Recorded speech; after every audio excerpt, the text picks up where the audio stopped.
Nafarroan gara, Aralarko paraje zoragarri hauetan, zein da gaurko plana? Gaur perretxikoak biltzia, aldan guztiena, bi o hiru bakarrik, mota bakoitzetatik. Klasifikatu ingo juzu eta ikasi, hauei buruz. Bai, arantzadikoak klasifikatzen du, eta batzutan berriren bat ere aurkitzen da. Bai, arraro perretxiko hau. Bai, hau ditzen jote atxaparrak eta, berak daukan formagatik.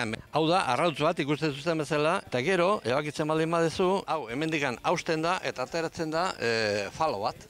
Hau da, izena rosea kolorian gatikan. Lepiota txiki bat da, lepiota klipeolaria dauka izena. Honek izar forma du. Bai, latinez da geastrum. Hau aluzinogenoa da. Aluzinogenoa da. Mongin efektu egiten du honek. Mongin efektu egiten du, baina.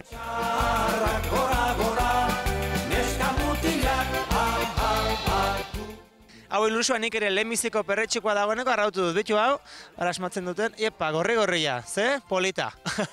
Hauri da rusula mota bat. Gorri hauek normalki izaten dira minkatzak edo pikantiak. Hau da Xerocomus chrysanteron, nahiko normala da. Akrolepiota procera dauka errastuna doble, goikoa eta bekoa. Ze bitxia hau enborraren gainean. Bai, paratxiko mota asko daude enborraren gainean atetzen direnak. Pozoitsua? Pozoitsua, eta hilkorra. Nien ez haunitze bile perretxiko bila, sekretu bat zein den jakin nahi dut, zein behar da perretxiko haunitze harrapatzeko? Sekretu egizako, hemen aukeratu behar dena lehen da bizi leku egokia, eta hori da basuan baitan. Arala hartoki hona da, bati bat, mota askotako arbola daudelako. Hemen zenbat espezie egon daitezke? Hemen eolizke momentu honetan 200 bat espezie desberdin.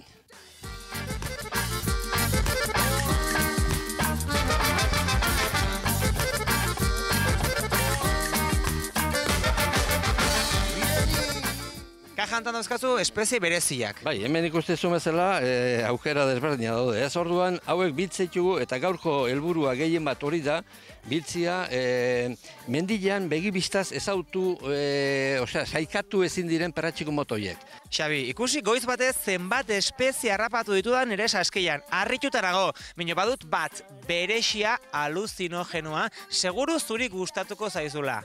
Eramanen dizut?